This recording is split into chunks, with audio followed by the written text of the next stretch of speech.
ఆంధ్రప్రదేశ్ రాష్ట్ర ప్రభుత్వం తరపున అంతర్జాతీయ విభిన్న ప్రతిభావంతుల దినోత్సవాన్ని చిత్తూరు నగరంలోని అంబేద్కర్ భవనంలో నిర్వహించారు. ఇప్పుడు మన కలెక్టర్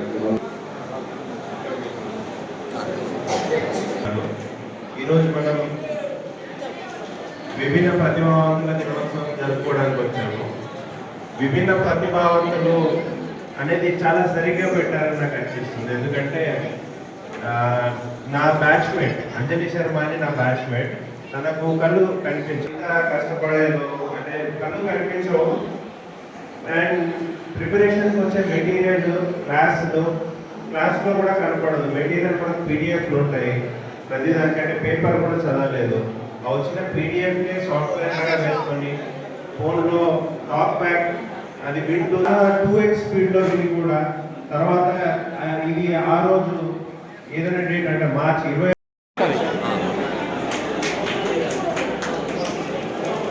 సార్ ఒకసారి సార్ చూడండి సార్.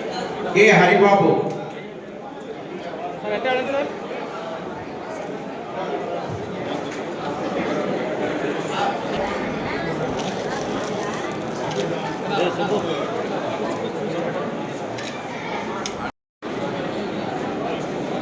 పై పక్క చూడు తమ్ముడు.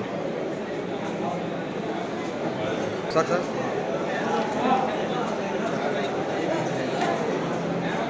ఒకసారి సార్ ఎటు చూడండి.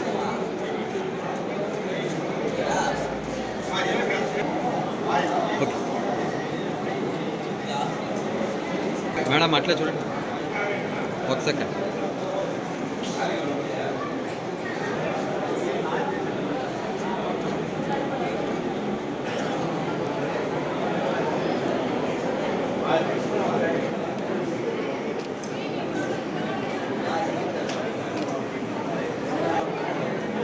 సార్ సార్ ఎటువంటి సార్ అద్భుతంగా డాన్స్ చేస్తూ ఉండేది.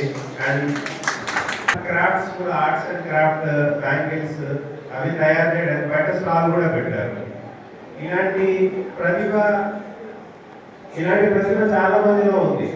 ఇది చదువు మాత్రమే సంబంధించింది కాదు, స్పోర్ట్స్ లో కూడా ఇదివరకు మాట్లాడుకున్నట్టు పారాలింపిక్స్ లో మనకు చాలా మెడల్స్ వచ్చాయి ఇండియాకి. స్పోర్ట్స్ కౌంటింగ్ కూడా ఏడీగా చెప్తున్నారు. మన డిస్కస్ త్రో, జావలిన్ త్రోకి చిత్తూరులో కూడా స్కౌటింగ్ పెట్టారు. ఎంతో మంది ప్రతిభావంతులు మనం సెలెక్ట్ చేశారు అని. అదే విధంగా నోట్ చేసుకున్నాను యాక్సెసిబిలిటీ గురించి. బిల్డింగ్ లోకి ఎంటర్ అవ్వడానికి ఇబ్బందిగా ఉంది. నేను చూశాను, ఎందుకంటే ఇవన్నీ చిన్న డిజైన్ చేంజెస్ మాత్రమే. ఇవి చేస్తే మనకు చాలా హెల్ప్ఫుల్ గా ఉంటుంది. లైక్ ఒక 10 అడుగులు మెట్లు ఉండే దానికంటే ఒక 7 అడుగులు మెట్లు ఉండి 3 అడుగులు మనకు ర్యాంప్ ఉంటే వీల్ చైర్ తీసుకురావడానికి చాలా సౌకర్యవంతంగా ఉంటుంది. అది నేను ఒకసారి కలెక్టర్తో కూడా మాట్లాడతాను, రిలేటెడ్ డిపార్ట్మెంట్స్ తో మాట్లాడతాను. ఇలాంటిది ఇక మీదైనా మనకు కొత్తగా కంటే బిల్డింగ్స్ లో ఇలాంటి వసతులు మనకు ఉంటే చాలా హెల్ప్ఫుల్ గా ఉంటుందని నేను దీని గురించి ఒకసారి ఎస్పీ సార్ తో కలెక్టర్ సార్ తో నేను డిస్కస్ చేస్తాను. అండ్ గురించి కూడా నేను నోట్ చేసుకున్నాను.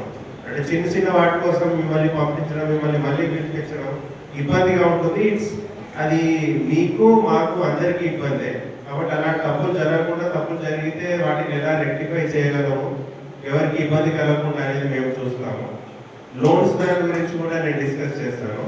డిఫరెంట్ ఏబుల్డ్ పీపుల్ ఎవరైతే ఉన్నారో వాళ్ళకు విద్యాపరంగా, వైద్యపరంగా, ఉపాధి పరంగా వాళ్ళకు ఎటువంటి వసతులు మనం కల్పించగలమో, ఎలా సహకరించగలమో,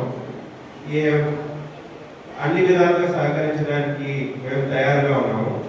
దేవుడు అంటే భగవంతుడి దయ వల్ల నేను ఏదో నలుగురికి సహాయపడగలిగే పొజిషన్లో ఉన్నాను. మీకు ఎటువంటి సహాయం కావాలన్నా ప్లీజ్ మాకు చెప్పండి.